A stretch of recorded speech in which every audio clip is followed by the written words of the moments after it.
Hello and welcome to Cigar Box Guitars, aka the Dutchman in San Marcos, coming to you with a new episode for this week. And so we're going to be working on my new project. I don't know what I'm going to name it yet, but let's get going.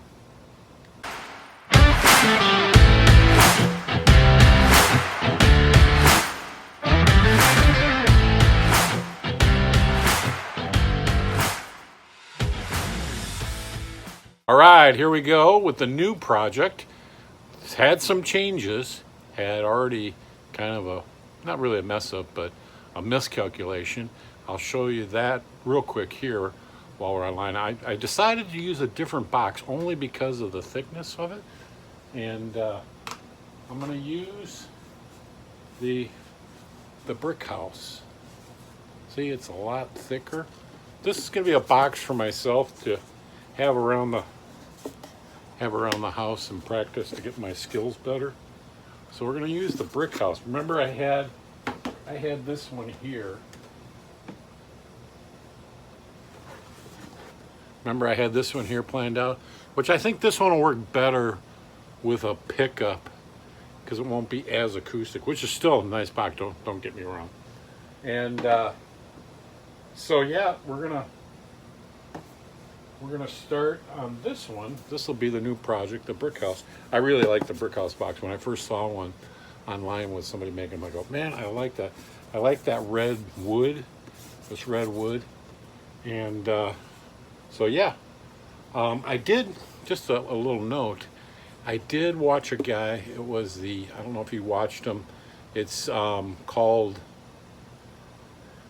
MBG Cigar Box Guitars. They actually have an online store.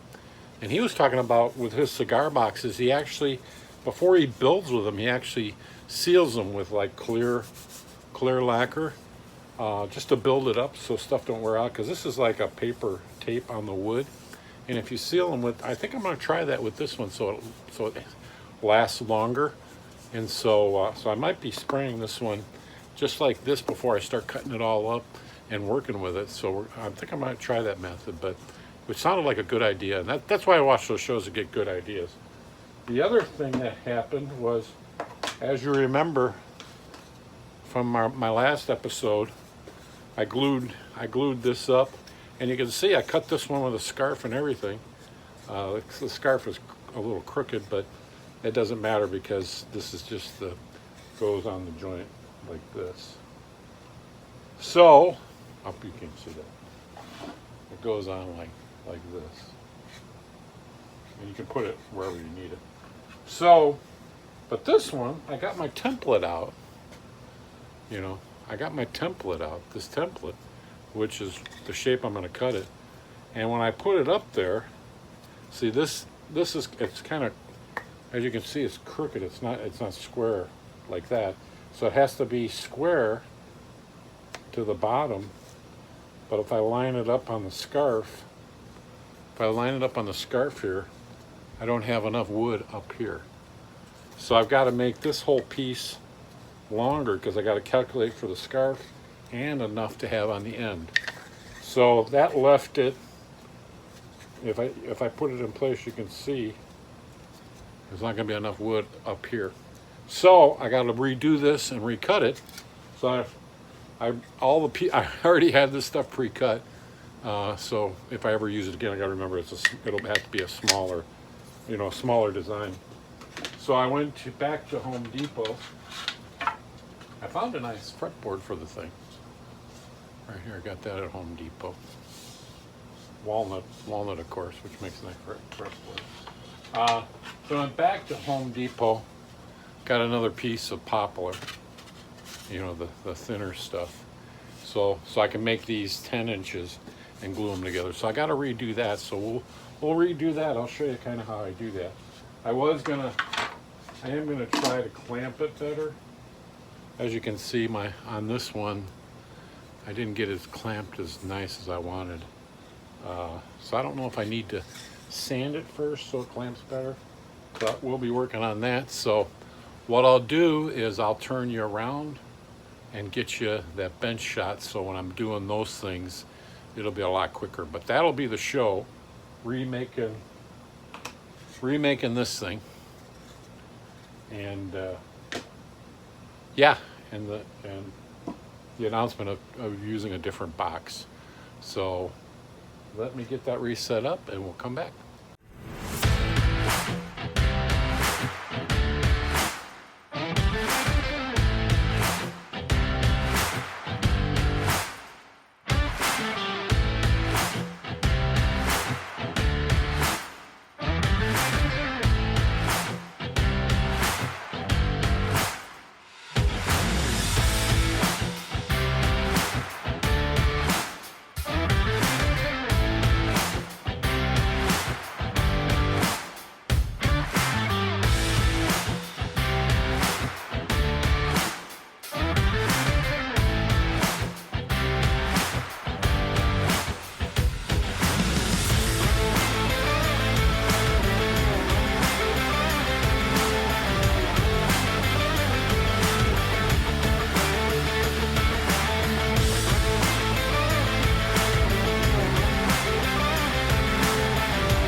All right, so there we go. We got the block glued up. We got to wait for that to dry now, and then we'll cut a scarf on it, just like this one.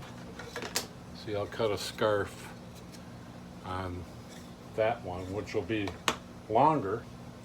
I measured the scarf as like 2 inches. This thing is 7 inches long, so that should make it right. I made this one 9.5 inches long, so hopefully we'll have enough room after the scarf for the thing to fit on there. I measured the box, got the got those sides they put in them out of there. You know, the sides they put around here. And so what we'll do is we'll find a center. It was 7.5, so I got to figure that number out. I didn't know off the top of my head. I got to go use my calculator. Find the center of this box. This is 3/4 of an inch tall because we want our neck flush to that, but we'll have to cut a space. So we started doing some of the preliminary measurements on this to see what we need to do. So that should do it for this week. We kind of had to repeat and wash like we did the last show because of this piece not working out. Just a part of the process. This one here, I can make a smaller, you know, won't go to waste. I'll just put it in my pile of having one already ready. So I hope you have a good week. Be sure to subscribe, be sure to like, be sure to tell your friends. And the project, I think I'll call it the Brick House box, because that's what it is, the Brick House. The Brick House practice box will be the new name for it. So I hope you enjoyed the show this week, and we will see you next week. And actually, I'm going to record that show tomorrow, so we'll start on cutting this thing. But I'll show you that tomorrow, but it'll be actually aired next week, because this week is This is for this coming Saturday. I'll be gone. I'll just be back on Friday for my little trip to Georgia. So we will, that way I won't have to rush and put a show out. I can just, when I get back on Friday, I can just post the one that I record actually tomorrow. So we'll record that one tomorrow so we can keep you going steadily on a weekly show. And I hope you enjoyed. We will see you later.